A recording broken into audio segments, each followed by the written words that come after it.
we're at episode three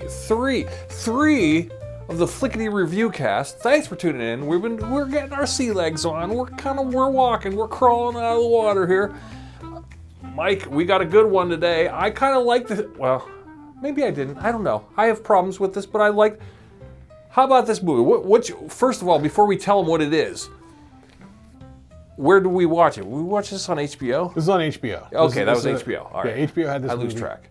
So this is a movie called Death of a Unicorn. Death of a Unicorn, starring Paul Rudd. Jenna Ortega. And wait, we got some other stars in there. You got an appearance by Will Poulter. Right. Taya Leone is in there. Yep. She was fun. Richard E. Grant. Yes, Anthony Carrigan. Anthony Carrigan is from that show Barry. He was North Hollywood Hank, NoHo Hank.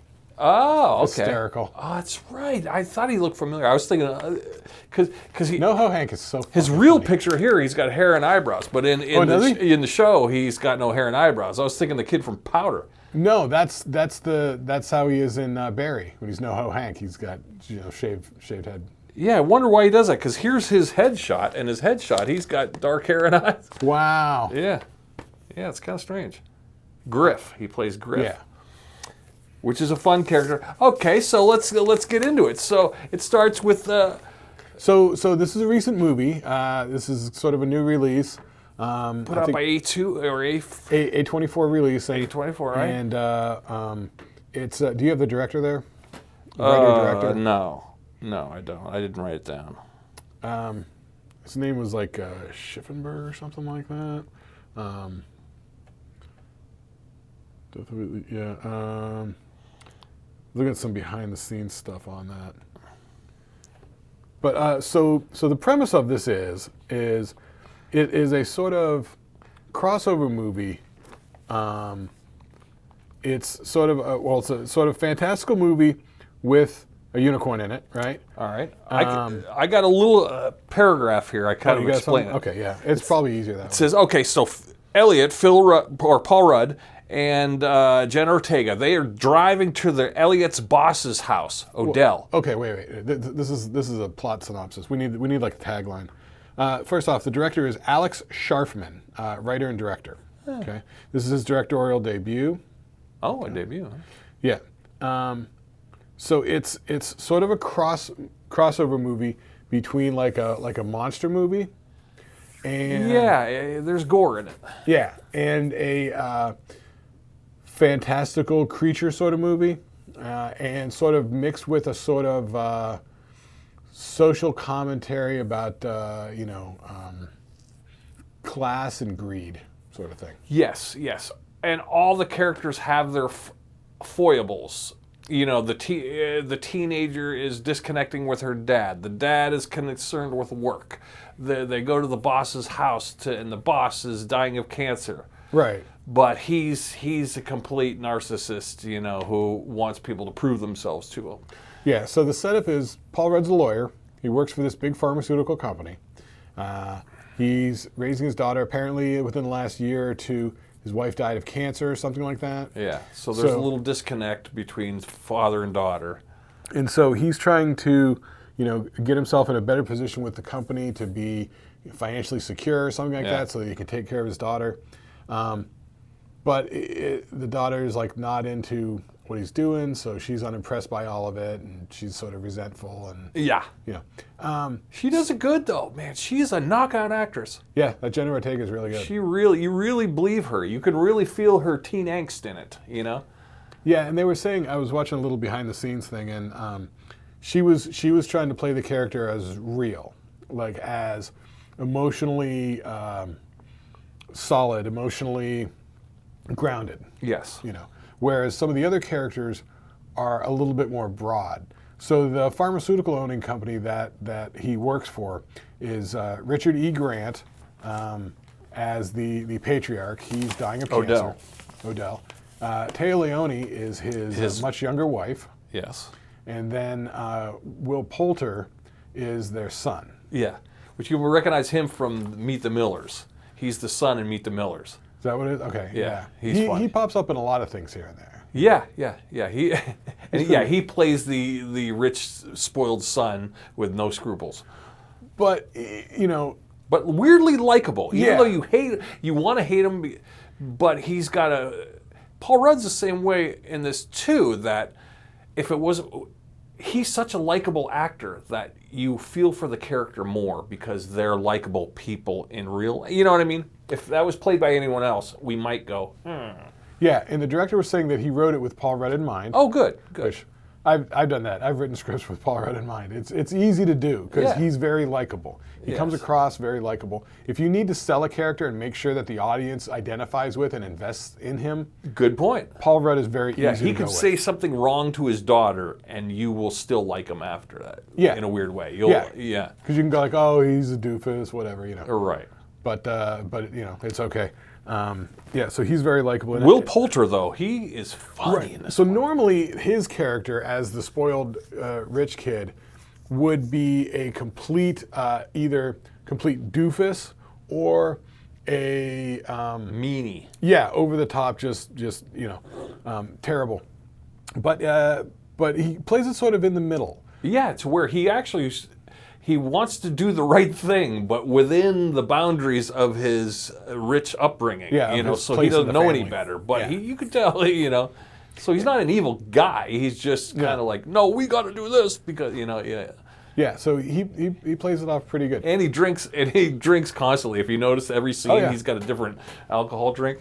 Yeah, and that's what they're kind of getting at with his character is that he's much more into like the sort of the party scene sort of thing. Yes.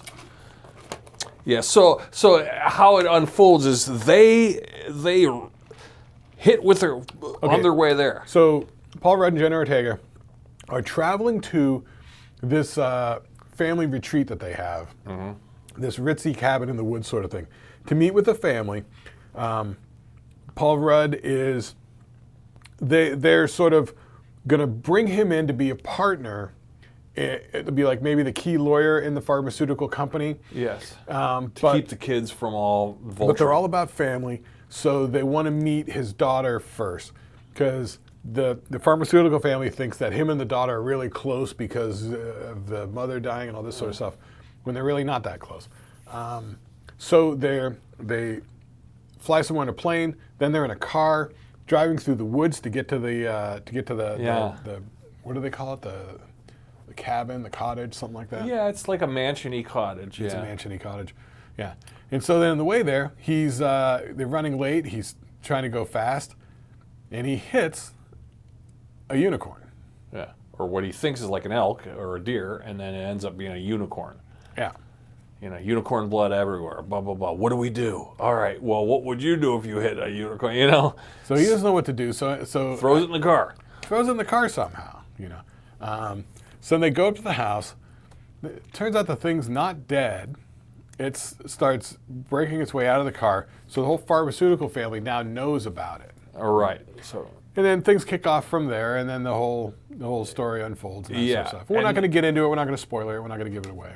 Right. Yeah, I mean, we can vaguely tell you that Because the enjoyment is like what's the story, how they're going to unfold it, and so by you watching that, that's sort of half the enjoyment. Yeah, well, I don't want to spoil anything, but Yeah, we don't want to spoil anything. so I have a couple complaints with it. Was the scale of the unicorns. I didn't like the CGI. The CGI was kind of merged with reality pretty good visually. Right. I don't like the creation of the unicorn. It wasn't like a skinny, graceful unicorn. They made it more like a big brr, like an elk with giant teeth and a horn. So there were 3 different styles of unicorn. There was the baby unicorn, Yeah. which is what they hit with the car. There was a mama unicorn. That was a little bit more like a regular A little unicorn. more feminine. Yeah. Yeah. And then there was a daddy unicorn. Gray. Yeah, dark Yeah. gray. And so they were talking about the behind-the-scenes thing that they were deliberately trying to make them less horse-like and integrating qualities of other animals as well. Yeah, that's the part that I was like, I would have wanted it to be a little more horse and a little bit more flowy hair-wise. Because that's what we expect, and that's what we're looking for. But, they were saying, how do you make this into a creature that seems threatening or this sort of thing? Right, and when they maul people, Yeah. when they're, and they tear them apart, you can't have a cute horse doing this. You got to give them a little fangs and teeth. I did find a lot of times where it felt like when they're playing the scenes with the unicorns, and because it's sort of a horror movie in that respect. Right. It feels like they're taking pages directly out of like Jurassic Park, which was sort of making me laugh. Yeah, like they're like the girl's hiding under the car, and the thing jumps on the car, and then it's the whole raptor scene with the car, Yeah, they get the big eye looking, and and then it looks down and looks under. So it's sort of funny, deliberately funny in that way, because it's sort of a dark comedy, and like I said, most of the characters are sort of funny in a darkly comedic way, except for the Jenna Ortega character. She's the only one that's playing it like straight. Yeah, and bringing sort of an emotional gravity to the whole situation. Yeah, well, the doctor girl. Oh yeah, that's right. She was pretty normal. I would have liked a little more straight life out of her. Wait, I have her name here. She's pretty cool. She was a likable character. Her Sunita Mani as Dr. Body. But she brought some levity to the situation, because usually when in these kind of situations, you think, okay, they're gonna let me guess, you're gonna bring in two doctors in white suits to, who are gonna be bad, who are gonna do all the bad things that the rich millionaires want them to do. Well, you think, but actually the doctors have conscience, which is kind of nice. Right. That's a little break for the monotony. All right. I like that. Yeah, because in Jurassic Park, I believe the doctor was like Henry Wu was the character, I believe. Because I'd read the book. And he had no thoughts one way or the other about the fact that they're making dinosaurs and that sort of stuff. He was just like, look what we can do, sort of thing. Yeah. And which you get Jeff Goldblum's character going, just because you can do something doesn't mean you should. Right. But in this one, the head scientist guy is much more ethical. Yeah. Conscious. Yeah. Ethical. Yeah. They're not. Yeah. They're not like robber barons who are there for science. Yeah. No, they're a little bit like okay. And they're not just in pursuit of like, oh, this will make us rich. I mean, the pharmaceutical family is definitely. Yeah. In the pharmaceutical family, so it was sort of reminding me of the vibe of sort of like a Knives Out sort of situation. You're right. Yeah, because maybe it was because they were in this chateau. Yeah. That had that kind of feel to it. Yeah, it did. Swiss chalet, Yeah, but I will say this, that the writer-director, smartly enough, made it to where there's just the one kid. Normally in these sort of situations like a Knives Out, you got 3 or 4 kids and a couple of cousins. Right. Which is sort of like the old Agatha Christie sort of setup where you get like a room full of like 9 suspects and You almost could have, but I wonder if maybe it was just too many moving parts. They want to keep it, but you almost could have. I could see having more characters in there and more gore and more have these unicorns hunt more. Yeah. Because I would definitely do that as a writer-director. Smaller cast, keeping it tight. But we had like the 3 pharmaceutical family people. You've got the 2 scientist people. And there's a head of security lady, and then you got NoHo Hank as the butler or whatever. The butler, yeah, which he's funny too, yeah. And usually the nameless butler, you always think, oh, he's the nameless butler, but he has a couple scenes where you go, oh, he has a name, Jerry or something like that. They called him Grills. Grills, yeah. Grills or Grill, something they called him. He was good. All the characters were hateable and likable. They all had a flaw, which was kind of the common thread. Everyone had a flaw. Yeah, and granted, the characters are a bit two-dimensional in that we don't really get into who they are, why they are the way they are, or why they do the things that they do. But they're drawn well enough that we know who they are. Mm-hmm. We get how they're going to function in the story. And I find myself wanting more out of these characters. Like if this was like a four episode thing, and you could have really delved into the characters and really got attached to them, this could be great. Right. But I felt like being a 2-hour runtime, they kind of had to condense things and keep it like a thrill ride. More like an hour 90 or something like that. Right. Yeah, they had to keep it like a thrill ride, like a Jurassic Park. Yeah. So I get where they had to, but I wanted more, and I felt like that, and I also liked the fact that these unicorns were retaliating and fighting back and hunting them like Jurassic Park. Yeah, plot-wise, it was reminding me a lot of Jurassic Park 3, which is the one where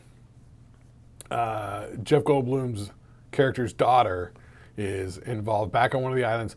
There's a baby T-Rex that gets injured, Oh, yeah. and they take it into a medical RV to try and fix its broken leg, and then the mother comes looking for it. That's essentially what we're dealing with here. Yeah, that's essentially sort of the scenario that we're dealing with. So there's definitely a lot of Jurassic Park-y sort of horror things coming up in it, and sort of Knives Out with the rich family and the setting that they're in. Yes. Or what was that other one? The Onion, Glass Onion. These type of movies. Right. Visually, it looked great. The CGI was pretty good, seamless. You know. Cinematography was real good. Everything looked. A few jump scares. There's enough jump scares that you're like, "Whoa, they got me!" And then you laugh after the jump scare instead of getting mad. Yeah, and you notice I threw it on again earlier today, just to sort of revisit it a little bit before we talked about it. Okay. I thought the music was actually really effective. Pay attention. Yeah, I mean, I kind of didn't the first time. Like, you don't really notice it doesn't jump out at you. All right. But the second time when I threw it on, it was very much. It really creates a sort of mood and a. Was it like Tim Burton-y weird? No, it's just sort of an off-putting feeling to where it really raises the sort of tension of the whole thing. It feels like there's impending doom. Ooh, okay. It feels like something bad. So would you say the second? Okay, sometimes I have to ask this with a movie. When you see it, sometimes it's better the second time through. Even though you know what's going to happen, now you can focus on weird nuances you didn't pick up before because you're not so sidetracked by the actual plot of the movie. Yeah, there's definitely that. Although I feel like a lot of watching it for the first time, it is the sort of discovery and how things play out. Like, you don't know what's happening and what's going to come. Unless like you're familiar with these sort of movies that it's sort of hearkening back to. Yeah. You know what I mean? Like a Jurassic Park, and you sort of see the pacing of that there, and even some of the shots and some of the kills. Or like a Glass Onion or Knives Out sort of scenario, which is sort of like one of those old Agatha Christie stories anyway. But I feel like definitely a second time through watching it, there's probably a lot of little detail stuff in there that sort of blows by and you don't really notice. And I thought the music was very effective in, because I was listening to the music and like, what if this music wasn't here? Yeah. How would this scene play out? Even early on when they first hit the baby unicorn with the car. All right. How does this play out without that music? Because the music is really evoking this sense of dread, this sense of like something bad's coming, something bad's going to happen. Right. Which I find works really well for the movie and sort of draws you in and sort of ratchets up the tension a bit. Now, all right, yeah. In the way that, like in the Dark Knight, the second Batman movie with Christian Bale, I remember seeing that in the theater, and every time that Joker theme with the high string part that turns into guitar feedback comes on, it just would give you a sense of dread, and you'd be like, oh shit, Joker's coming. And then he pops up, and you're like, well, this isn't going to end well. Right. It sort of conditions you to it. That it sort of puts you on edge. I felt like, though, the ending was kind of predictable. We saw where you definitely halfway through go, okay, I see where we're going with this.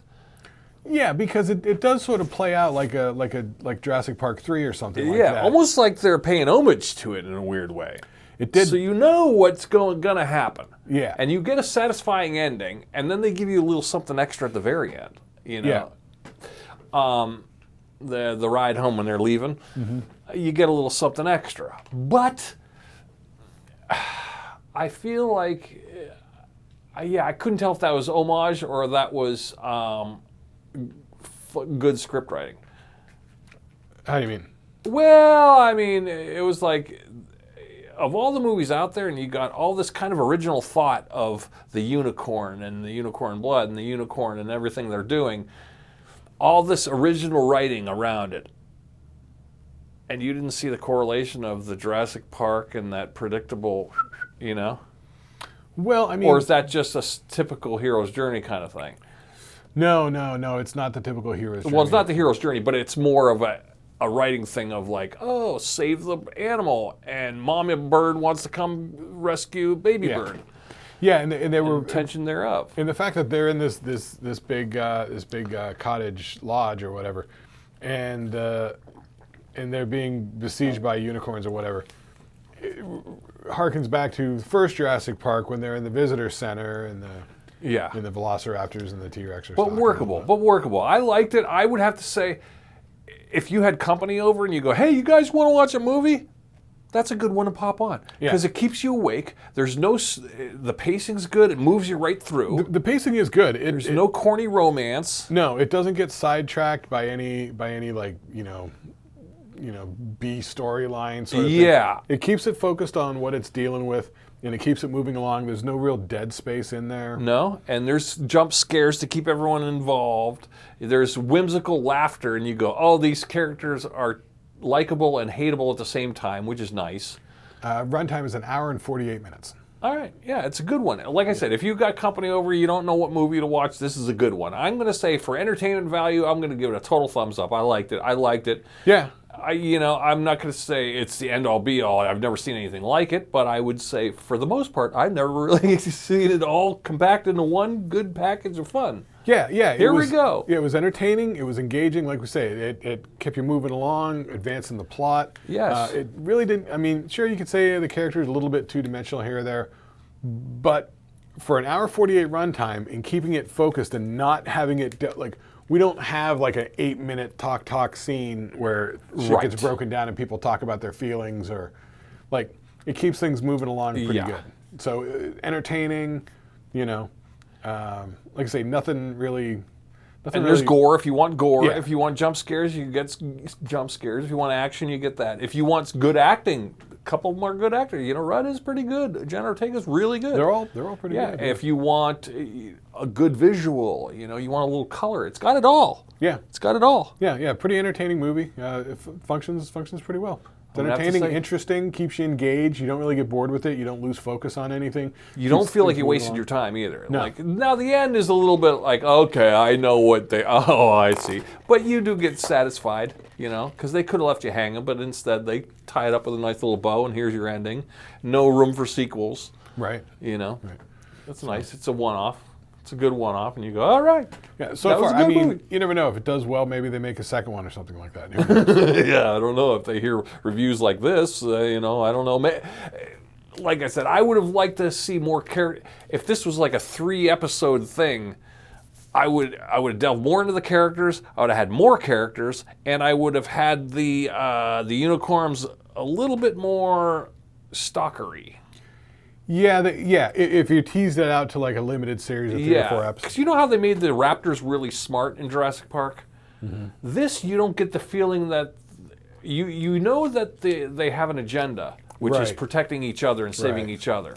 But you don't really see the intelligence factor. And maybe it's a CGI No, thing. you're right. You're right. Yeah, because it's more like a